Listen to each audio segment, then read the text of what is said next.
Little did I realize that night in Old Delhi that a vital clue to the significance and meaning of UFOs would come a month later when I was doing field work in the foothills of the Himalayas. Because of my research on the Gurus and the Radhaswami tradition, I visited Faqir Chand, a 92-year-old sage who had been engaged in intensive spiritual practices since 1905.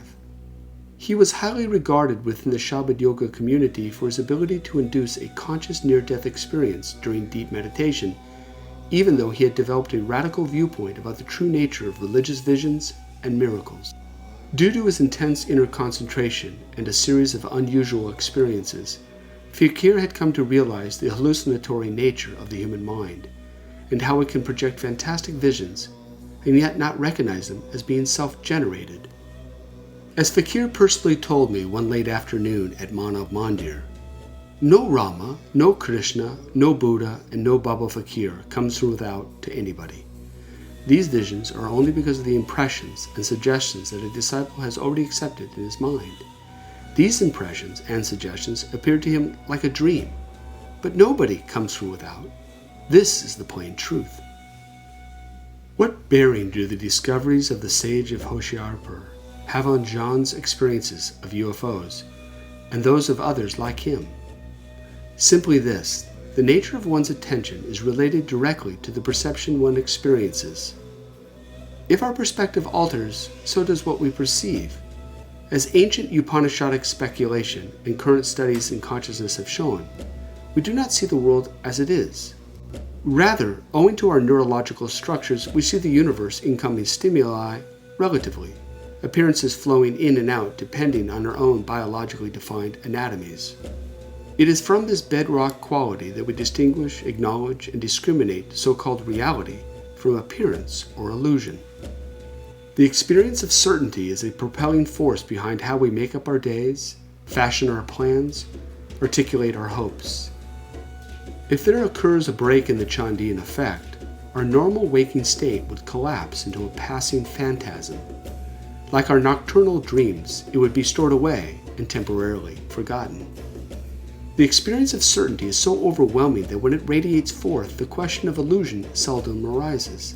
Just as the chair is quite solid when we strike it with our own hand, even if we know that at the quantum level that it is mostly empty space, so too does the world appear concrete and vivid when the CHANDIAN effect pervades.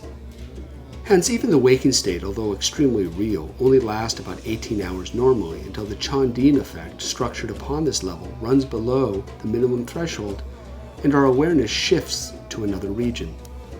So it is with the dream stage. At the moment of sleep, itself nothing but the transition of attention, we find ourselves occupied in a world that just hours before we thought was nothing but an incredible phantasm, because it was dimmed by the intensity of the certainty force inherent in the waking state, but with which we now deal quite seriously, running away in terror from death or luring attractive mates for satisfaction. From this native pattern of awareness, we can see that our lives are simply natural progressions of consciousness from various boundaries within the CHANDIAN effect. It is for this reason that neurologists such as Oliver Sacks and V.S. Ramachandran have pointed to the hallucinatory nature behind near-death and out-of-body experiences, which, though appearing to be objectively real because they seem so certain, are on closer inspection produced by neural trickery, not dissimilar to how various perceptual illusions work when employed by psychologists. What this means is that we can quite literally see and hear something and take it to be utterly real, even if it's not actually there.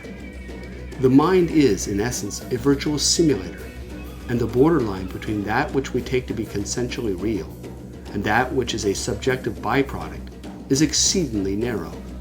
In fact, the line is so thin that if we stay awake for 2 days or more, the dream world will intertwine with our waking state in such a way that we often find it impossible to distinguish the two. After I left Faqir's ashram, I started to ruminate about the implications of the CHANDIAN effect. Could this be a clue into what happened to Jean in southern France when he had an alien encounter? Could the plasticity of our own consciousness and our inability to recognize our own projections as being self-caused be the secret behind why millions have incredible paranormal experiences and believe their reality to be objective?